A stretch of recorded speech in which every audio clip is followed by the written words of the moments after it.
Hey guys, Jake here, and today I've got quite an interesting topic to talk about, and that is not necessarily something to do with any game specifically or game developer, but an actually kind of a concept that is actually very important to racing games that I haven't really seen people make a specific, video on or try to educate about, but I've seen, you see mentioned from time to time, and that is the topic of sense of speed. The topic of trying to recreate the sense of speed from a car into a video game has always been quite interesting to me because it's quite difficult to actually get how fast a car is going into a video game and making the player understand that. Like I said in the very beginning, sense of speed is a topic that you do see mentioned from every now and then, but it's not an issue people really bring up with video games that much. The most where I've seen sense of speed talked about personally is when Need for Speed Payback's reviews came out and critics were saying the sense of speed wasn't very good, which, it wasn't amazing in Need for Speed Payback, but it wasn't anything like they were saying either. And the other place I see sense of speed usually mentioned, which I don't understand why the critics don't go after this one, is Forza. Particularly the most liked racing game franchise right now. And Forza, specifically about more arcade racing game players, feel like Forza doesn't really have much sense of speed, and also that in Horizon 4, the racing doesn't really feel like racing all that much. However, that could be a sense of speed topic, that could be an AI topic, that racing in that game could be accumulated to so many different issues. But for a while now, I've tried to analyze and see what makes sense of speed a thing, what makes it good or better in some games than others, and I realized after watching a Dirt 5 video from Stray Up Hippo is actually the camera, at least for arcade racing games. You see, I've tried to understand what makes Forza Horizon 4 feel so slow for quite a while now. I tried to chalk it up to the music in the game isn't very energetic, it's mostly pretty chill, and then maybe that the game's AI isn't really competitive, so it doesn't really feel like you're racing all that much.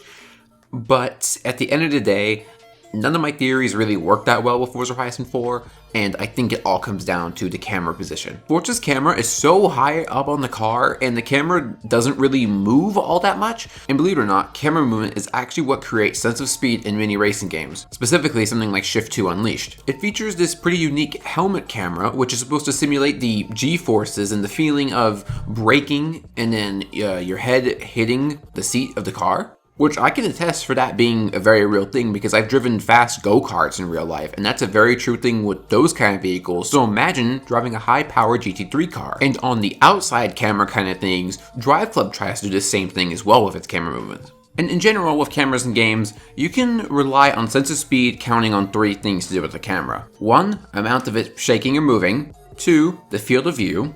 And 3, the position. Shift 2 Unleashed does this first one quite well because it's trying to simulate those G-forces as I said before. The second one, field of view, actually has some interesting science to it. I remember there was this Twitter video that went viral a while back, and it was actually of a train moving, and they had it zoomed in with a lower field of view, and then they zoomed out to have a much higher field of view, and you can immediately see the difference. Most racing games don't let you adjust the field of view, probably for a good reason. I'd say most game cameras are probably designed to work at a specific field of view, and sometimes with games that you actually can adjust the field of view in, people end up making it way too big and breaking their field of view. But if it's too low, it can feel like your car is only going half the speed that it should be. And then position. I think for arcade racing games that play in a third-person view, I think the position might be the most important factor when trying to create a sense of speed. One game I mentioned earlier, DRIVECLUB, is highly praised for its sense of speed, and it uses a third-person view. Forza, on the other hand, is highly disregarded for its sense of speed and it also uses a third-person view. The combination of lower position and more camera movement and kind of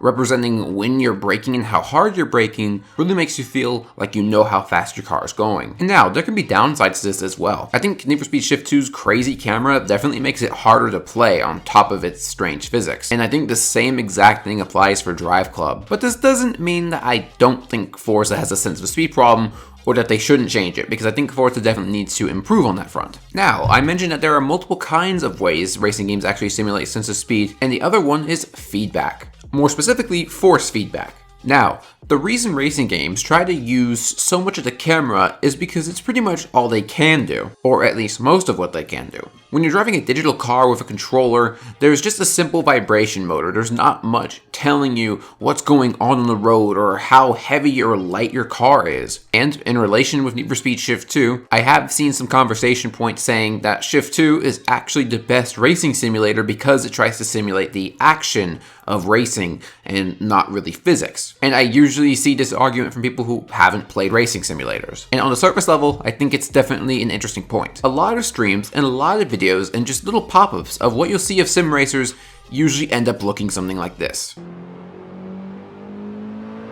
Now, don't go and tell me that this footage looks more exciting than what I was showing before. So if racing simulators are trying to simulate the racing in a more accurate way, and it doesn't really feel like you're driving a car, then what's the point? Why is it more realistic? Well, where sims try to create sense of speed is not in the camera, but the controller. Force feedback is extremely different to controller vibration. It gives you a sense of your car is hitting the apexes, how different terrains feel, how heavy or light your car is. That's some of the things that cameras try to do in racing games that are more arcade-like, but in simulators, it's all in the feel and less in the look. But personally, my favorite is actually combining the two. And I know I've been having a good bit of this game on my channel lately.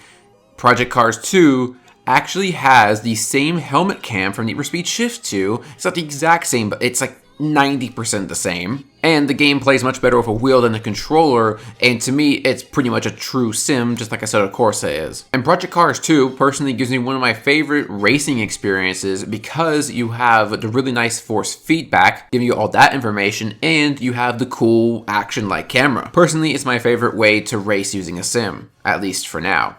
So, some of you might ask, so I see all these sim racing videos and streams, but other people's games don't look like this. They look more so like this, much more static. Why is that exactly? Well, in sim racing, because you're trying to simulate the most accurate thing and you're using a wheel, your wheel is trying to be connected to the car. If you see in most sim racing setups, the wheel is kind of trying to be aligned with the monitor perfectly to try to get a feel of your wheel is the one in the car. That's why dash cameras in games exist. So if you have your wheel up to the screen, you don't have to see an extra one from the car. And meanwhile, in arcade racers and most people using controllers, there is no sense of being aligned to the car. So there's technically more freedom with the camera, so that's why arcade racing games usually try to go crazier and have their cameras move more than sims do. But personally, for me, I prefer a good mix of the two. However, I will say I think force feedback gives a stronger sense of speed than a good camera ever will.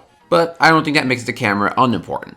Sense of speed is definitely an important thing in racing games, and I think sometimes it's been forgotten lately. I think specifically with Forza in particular, no other racing game really suffers from the bad sense of speed that I think Forza Horizon 4 at least really does. So, I've always thought sense of speed in racing games was a bit of an interesting topic. Let me know if you guys thought, if my thoughts were kind of off on anything, or maybe if I forgot possibly an important factor. I try to explain things from both sides, arcade and sim, and kind of give a perspective on the sim side that you don't see much, at least to, I think, more of my audience. Let me know what you guys thought in the comments down below, and I'll see you guys later.